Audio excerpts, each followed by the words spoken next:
Hey guys, welcome back to another Foundry review. We got the whole gang, we got Johnny, we got Sly, and we're here to talk about the next episode of Star Wars Skeleton Crew, Episode 4, Can't Say I Remember No at Atten. This one was an interesting one. You guys ready to jump into this and talk about it? Yeah, it was without question. another pleasure from the show. You know, still gearing up, still pretty dang good. Not too many complaints. You know, still the acting wasn't the most like superb thing, but yeah, big old mystery. That the storyline I think is still enjoyable. Yeah, for sure. Plot, it felt like a weird like kind of Mandalorian filler episode where they're like, hey, there's this conflict going on here, and then they're just like kind of get into it a little bit, then like, oh, we're just gonna breeze past it because it's actually not that interesting. Like, oh, okay, cool.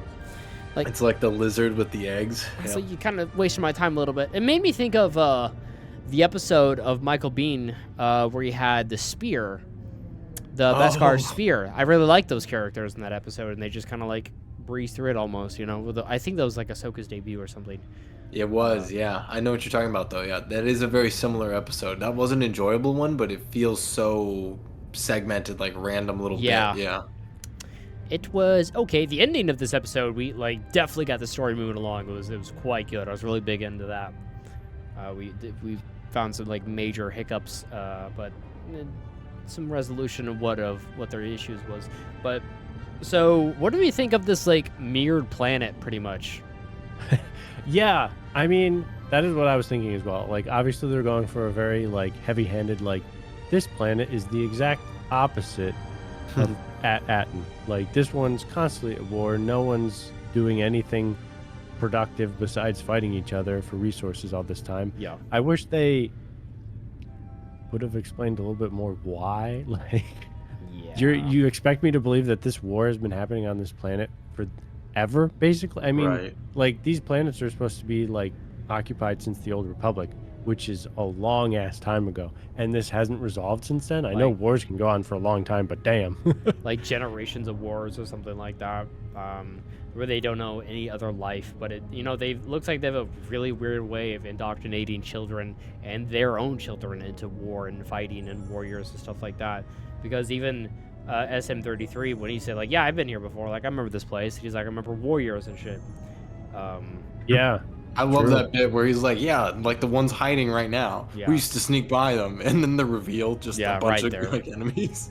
I think about the consequences of them leaving, of them like handing over like a fuck ton of money to obviously the way better equipped people, and then like compared to the other guys like forcing their children into battle and whatnot with the giant cannons on the school. And it's like, all right, cool, so like what are they gonna do with that money? Are they gonna trade, get some nice weaponry, and just slaughter all the innocents that we saw? Like, how, like, they just clearly just like completely just fucked up the scale of how this war is, you know, just to get some cows back or something, some information. Yeah, I don't know, I just thought about that, and it's like they showed us like it's a pretty big thing going on. Like, there's a war on a planet, and there's like a lot of children and characters that they even felt the need to introduce, and even one of the main characters get attached to a little bit, and then just to be like, all right, we're dipping. They could, I don't know. Yeah. It could have been like, it would have been more, sorry. Would have been more interesting if like they showed all of this through just like all the rubble and the debris and the, like, if everyone was like already dead on the planet, like it was completely abandoned, ravaged by war. Like, and you got bits of that information through stuff they found while trying to find, like, they would have eventually realized, wow, this is like just like our planet more, and like found like, you know, the scars of war. Yeah. While they end up going eventually to find the same information, they could have found all the same stuff, led to that tower, and be like, wow, that's like that same tower on our planet. Let's go check it out. And then they do, and then they find that information, and they could have ended up having the same stuff without all the side plot, and still had the war is bad. Yeah, it feels really disruptive for them just to like get in the middle of it, and then like we don't see any like resolve, which is like fine. Like, obviously it's a war, like resolution is not going to be as easy as we'd want it to be, but it's like, why even show it though? Like, why even introduce it if it's not going to be that important to us in the first place? Which is a little just kind of weird, and it feels almost like a waste of time. It doesn't make sense to spend the little bit of time they had on it, but it felt like too much time if you're not going to stay on it, though. Absolutely. Very weird. And I hate to say it, but man, Neil kind of fucking sucked in this episode. His acting was not the best. I love that little blue fuck, but man, he was no bueno in this episode, to tell you the truth. He was a little too pacifist. I don't mean to be like a hater, you know. I love me some Neil. He's quite great, but I can't pretend like he didn't just fucking suck ass in this episode. I mean, they're kids, and I think he definitely acts the most childlike of the four. Yes.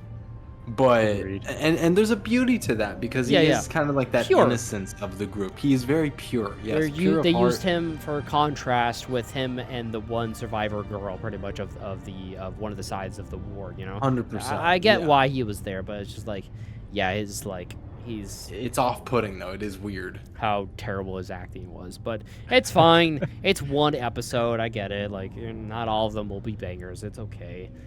It was really cool though, because they announced like multiple other at something planets, right? Like a whole franchise of I like that. Yeah, like the mystery of like, why is this set up like this? That I thought was all interesting. I thought that part was great. Do you think they're all gonna be like, they're probably all hidden planets, and maybe they have like old Republic vibes to them, or supposed to, or something like that? Because like that planet they're on, like, it clearly mirrored the other planet that they were, that it mirrored At-Aten, according to the kids. It did, you know? We don't know how much, really, just from my child's perspective. But, yeah, so I guess SM-33's previous captain was trying to withhold and cover his tracks so no one else could find where At-Aten is. So, which is good business. Yeah, which was kind of a bust. But they, the whole... I never heard of At-Aten, or can't remember no At-Aten, like that was pretty clever. Like, I'm glad that, like, that's kind of cool. I kind of, like, after I saw that, I was like, that's just, like, stuck in my head. Like, that saying is just, like, stuck in my fucking head. Yeah. But I like that, though.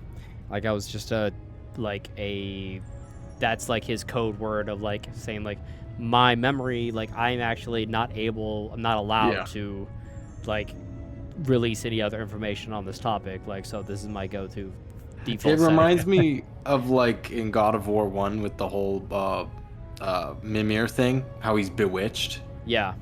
Every time he tries to recall something, he just kind of like locks himself out. Yeah. And it's the same thing with SM-33, because he's like, yeah, you know, I remember these, and he like starts going into great detail, and then Jude Law's character is like, yeah, tell me more about that. He's like, can't say I remember no At-Aten. Like, yeah. Like, bro, we were there. He's edging us the whole episode. Yeah. Yeah. It's like, you fucking knew the entire time. And then the very end, I mean, that big reveal just, whew, I feel like that was worth it. That made the episode a lot more like, ooh. Yeah. SM-33 is a little spooky too. It was it's quite scary. Yeah. Totally losing his shit and then trying to go after Neil. Oh yeah, what a character development that he threw some rocks at the robot shit. What an arm. I know, right? Yeah. Guy got tough all of a sudden.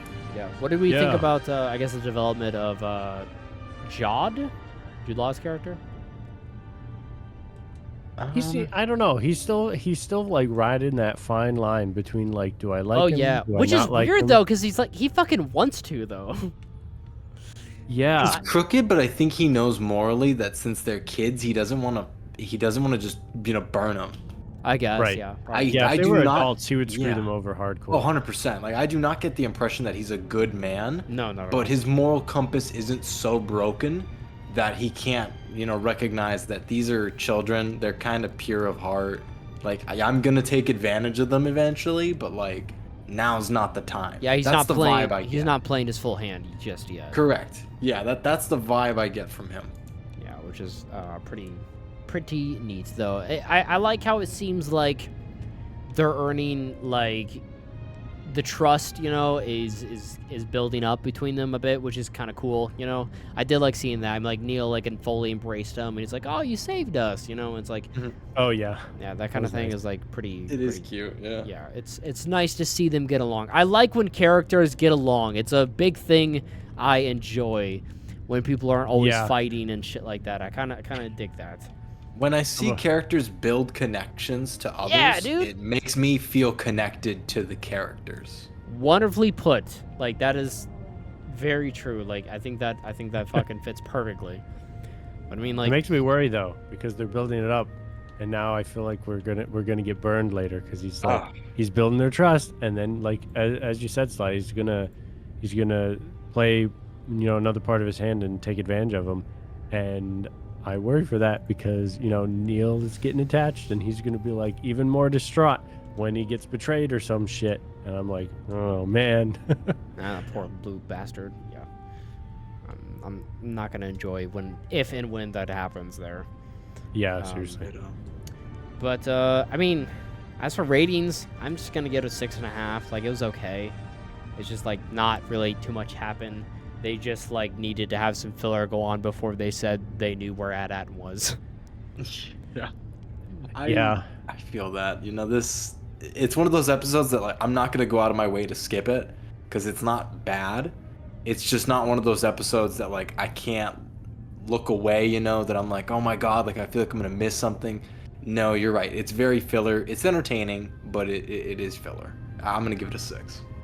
I was very surprised as well. Sorry, Ken. You're good. When they're like in the atmosphere and they're like, oh, they're the houses, and like we're at AT-AT, and I'm like, damn, like that was fucking quick. Like how the fuck is the rest of this gonna play out?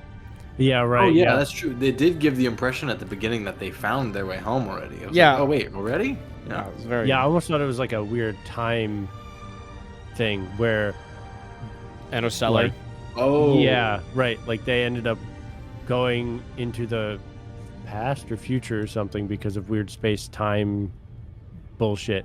And I was like, oh shit, that'd be kind of crazy. I would track with the home of theirs being hidden. Yeah. So, I Yeah, mean, that's I why like I the could see barrier or something like, protects or does something for that. That would have been interesting. But I kind of like yeah. that idea. that. I like it too. Oh man, that'd be a really cool story because it's like they go back to their world. It's like some Planet of the Apes shit. This is like, it was our planet.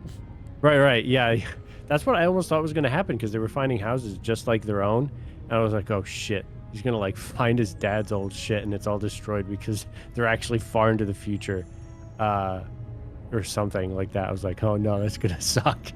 I like that idea. Fuck. That's really cool.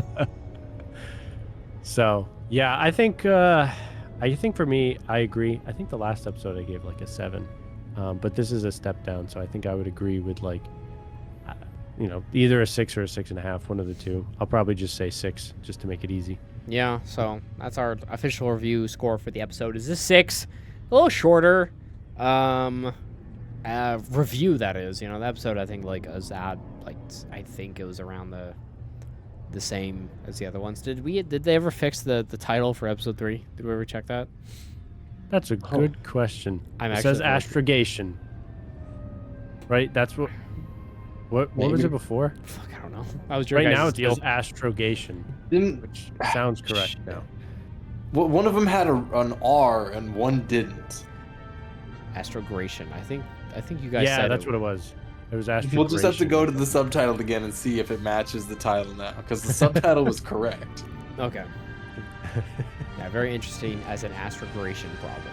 Astrogation. Jesus Christ. Okay. Lord. Alrighty. Well, there you guys go for Skeleton Crew episode 4. If you guys enjoyed it, let us know your thoughts down below in the comments on the episode yourselves. But we shall see you later for the next Skeleton Crew review. But until then, bye guys. Bye.